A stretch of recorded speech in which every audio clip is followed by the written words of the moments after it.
Magandang araw! Ang sesyon na ito ay tungkol sa wastong paraan ng pagsulat o correct handwriting strokes para sa mga mag-aaral ng kindergarten at grade 1. Layunin ng sesyon na 1. Ito ay naglalayong maging pamilyar ang mga mag-aaral sa mga simbolong bilang 1 hanggang 10. Ikalawa, ito ay para maisulat ng wasto at maayos ang mga simbolong bilang 1 hanggang 10. Bilang panimula, ipakikita namin sa inyo kung paano ituturo sa mga mag-aaral ang wastong pagsulat ng mga simbolong bilang. Kaunting tagubilin. Bago ituro ang pagsulat ng mga bilang 1 hanggang 10, kailangan na ang mga mag-aaral ay naihanda na.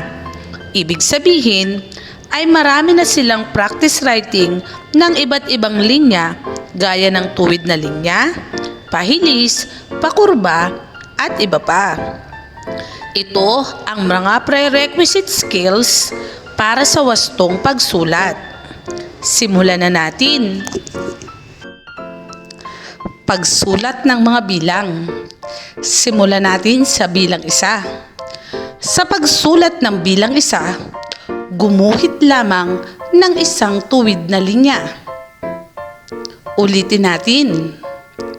1, 1, 1. Bilang 2. Sa pagsulat ng bilang 2, magsimula tayo sa itaas.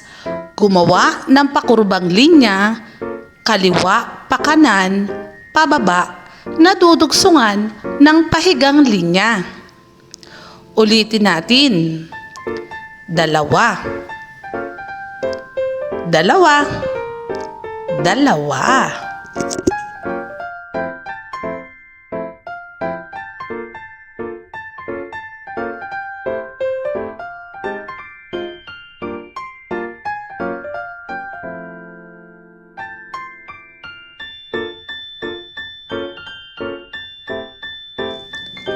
Bilang 3. Mula sa itaas, gumawa ng pakurbang linya papunta sa gitna at dugsungan ito ng kaparehong pakurbang linya paibaba. Gawin muli natin. Bilang 3, 3, 3.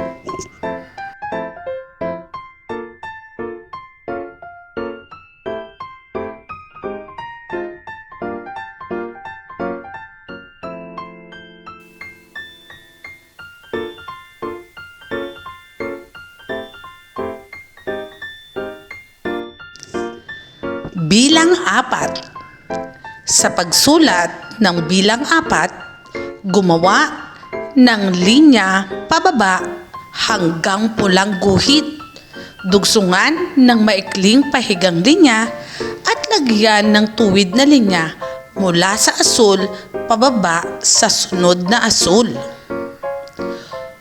Gawin muli natin. 4, 4, 4.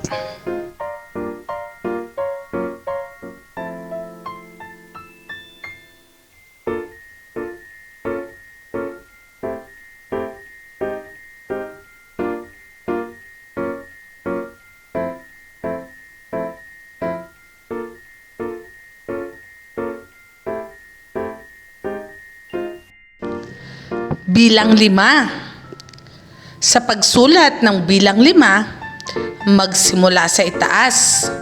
Gumawa ng tuwid na linya mula sa asul hanggang pulang guhit. Kasunod ang pakurbang linya papunta sa ibaba.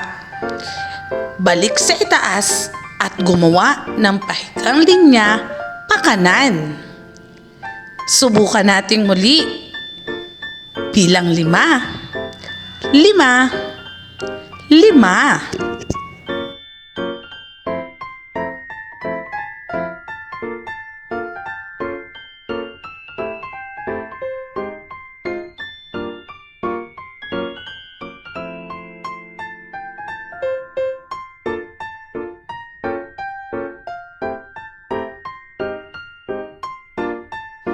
Bilang anim. Sa pagsasagawa ng bilang anim, gumawa ng malaking kurbang linya mula sa itaas o asol na guhit papunta sa sunod na asol na guhit diretso sa pulang guhit upang makabuo ng maliit na bilog sa pagtatapos nito. Gawin muli natin. Bilang anim. Anim, anim, anim.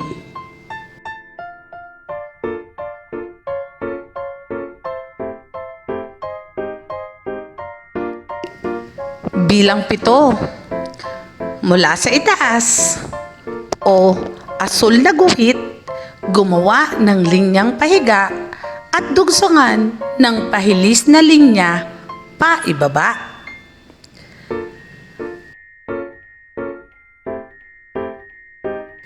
Ulitin natin. Bilang pito. Pito. Pito.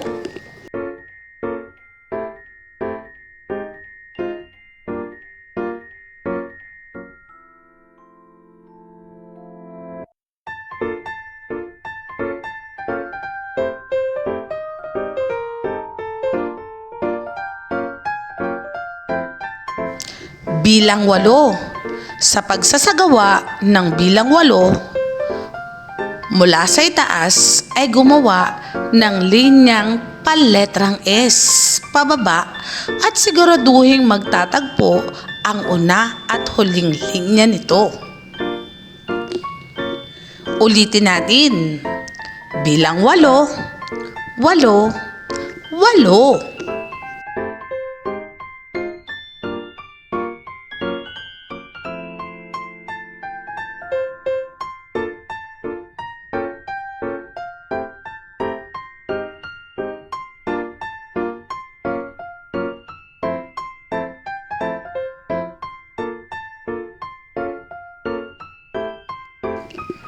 Bilang siyam.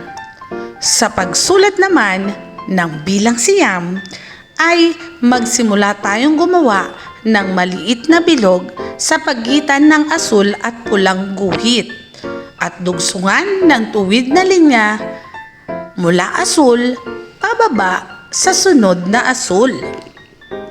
Ulitin natin. Bilang siyam, siyam, siyam.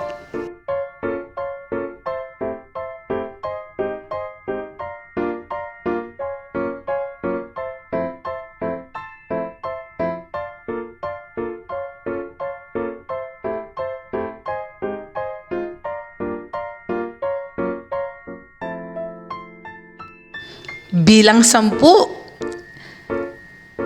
Sa pagsulat ng bilang sampu, siyempre magsimula tayo sa itaas at gumuhit lamang ng isang tuwid na linya at isang hugis bilog sa tabi nito.